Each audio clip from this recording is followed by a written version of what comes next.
since our S3 bucket is already created, now next step is to generate the environment variables for our S3 bucket for the current session. If the session is refreshed, you have to again bring it up. I mean, we have to again export the environment variables. If you want to make the changes permanently, then you can just go ahead and do in bash.rc profile, as I said earlier. Okay, now let's go to Notepad and see what's the next step. That is the exporting thing. Yeah. So just select this guy, exposing environment variables for our S3 bucket. Put it here. Okay, now again go back, and we have to create the SSH key generation for our cluster to communicate. Okay, now just do here SSH hyphen keygen. It will create a key pair, and no, just put nothing. Just there's no need of enter anything. You will get a RSA key file. Okay. Now if I do hyphen ls ltr, nothing will be there. If I do ls hyphen larth, you will see .ssh file is created. It was already there. And if I see here, you can see authorized keys. And basically in authorized keys, you will get the authentication for this VM, so that you can actually copy the authorized keys to their next destination, and you can basically SSH to it. So once that is created, go back here. And what we have to do is now we have to create Kubernetes cluster definition on S3 bucket. So the command is it's very straightforward. You are using kops here, and create cluster, and on cloud AWS. Jones is our AP Southeast 1B, and name is dev.hnd.in. That is your S3 bucket name, and the zone is hnd.in, and this is DNS private. Copy this thing, and I suppose it should be creating cluster definition on our S3 bucket. Okay, it is reviewing the changes, and it should be done in next 1 minute. You can check the logs here. It is done.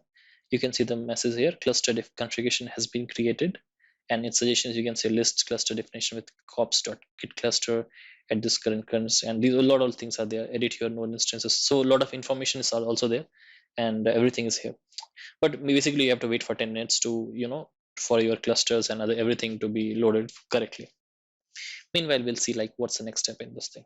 Then we have to, this thing we created the definition in S3 bucket. Now we have to create Kubernetes cluster, and this is again straightforward command: kops update cluster and dev.hnd.in. That is our name of the this thing S3 bucket, and hyphen fn. If you are not putting yes, the cluster won't be created.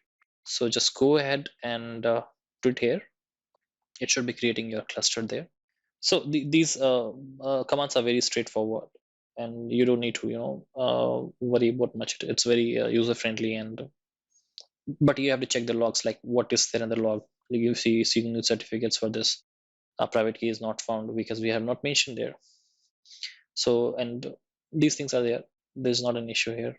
It's straightforward. So it is telling cluster is starting. It should be ready in few minutes. You can just make maximum wait for 10 minutes. And suggestions are there. Validate cluster, again validate kops validate cluster. We have to wait for 10 minutes, and then we have to, you can just get the list of nodes. kubectl will get nodes, and assist to master, you can assist to master using this thing.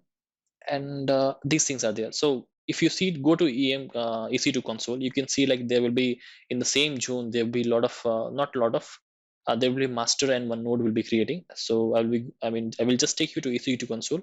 If you are doing the same, you just navigate to EC2 console, and once in the instances, you will see the nodes will be getting created. Yeah, so just go to EC2. Our cluster is getting ready, and it should be okay in next 5 to 10 minutes. If you go here, it will take some time to load. Yeah, you can see, right? This is the host which we are working on, and this is the master node, and this is your worker node, and this is running, but still it is not initialized. So if you run any of the command, right, it will throw an error. So everything should be two by two checks passed. So in from AWS console only, right, not console, CLI only, right, we are just creating all those clusters. So this cluster is created on the same zone, like Singapore zone. So now you have one master, one you have node, and now depend on the applications, and depending on the node, you have the deployments option, how many nodes you want. So from the master, you can control most of all the things. You can control the nodes, you can control create more nodes here, or once your instance is terminated, pods is terminated, it will automatically it will create another VM for you.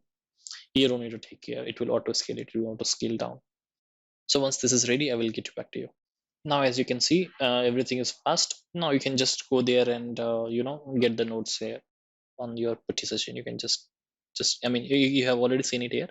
If you want to see there, you can just go there and put the appropriate command and you will get to see.